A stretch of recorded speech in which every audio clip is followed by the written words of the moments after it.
Hi everyone, good evening. It's Ugujima Dekwe, your known podcaster, the host for the Grey Area podcast. And I want to discuss about something, how we use our social media. The truth is, I feel we don't really understand how powerful our social media is and how well to use it. We think maybe social media is just that tool where we come online to chat with one another, friends, post whatever we want to post, and all of that. But the truth of the matter is that I strongly believe that you see, social media, it is a platform where we can air our voices and we can be heard, right? And I believe also that the dignitaries, the people, our leaders, our top leaders feel threatened by this, and that is why you will see that the Sultan of, was it Sokoto or Kano, would come out and say things like social media is a terrorist organization. Like, how? How is it a terrorist organization?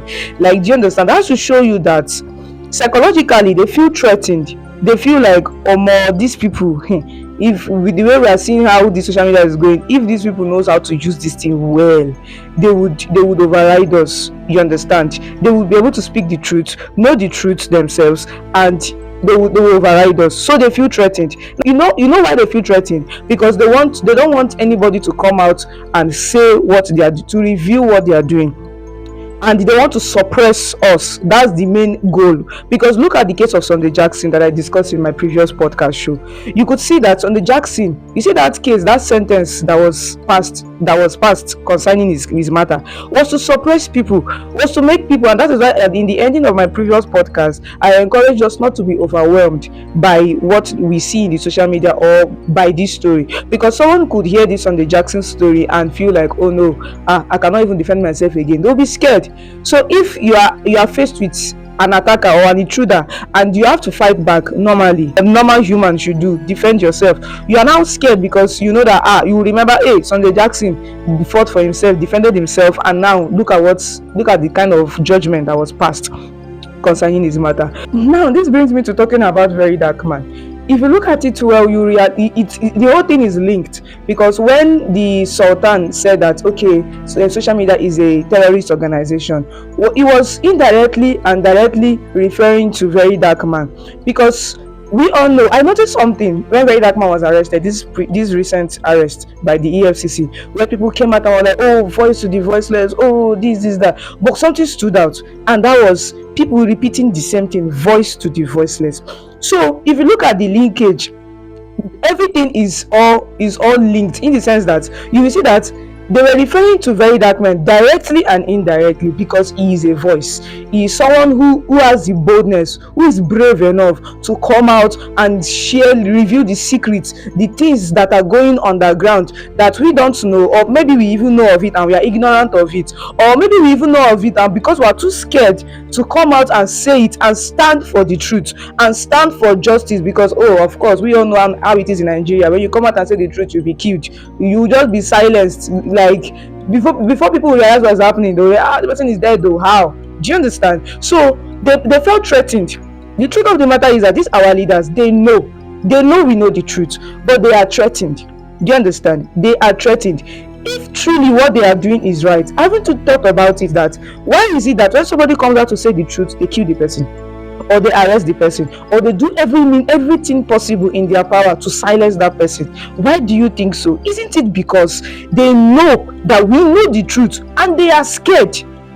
They know that what they are doing is wrong and they are scared, so they don't even want anybody to stand up for their rights. So you're just exercising your normal fundamental civil rights, but they try to suppress you, they try to shut you down. Why? Because they know you know the truth. So anybody that stands up to the truth, anybody that stands up to justice, they feel threatened. Because, of course, why should you be feeling threatened if what you are doing is not wrong? If you know what you are doing is right, you shouldn't be feeling threatened in any way. Do you get? Take for instance, this is another example to back up the reason why I said that statement of social media is a terrorist organization was directed to Very Dark Man directly and indirectly, and that was to silence we the youth, especially Very Dark Man, right? Look at this Nance president that was beaten up. Okay, he was asked to speak, right, in the public, and he was going to be paid 100 million naira to speak good about President Tinubu. But the man came out and said, no, President Tinubu has not done well. Do you understand? He came out to say the truth, regardless of the bribery, regardless of maybe the threat he must have received. And guess what? They beat this guy up. They held him hostage. They beat him up. They took videos of his nakedness to blackmail him, of course. They took him to NTA station, TV station, to go and come out publicly and say to the people that, oh, he is renouncing being the president of NANS. And he came out and I was like, no. Like, they did everything possible to suppress this man. But this man still came out. And today he's the NANS president. But he still came out to, regardless of the beatings, the blackmail, everything. And this is one of the secret that, this is one of the things that is happening in Nigeria that we don't even know of. It's happening in the secret, but Very Dark Man brought it to the light. Do you understand? So guys, I want us to maximize the use of social media.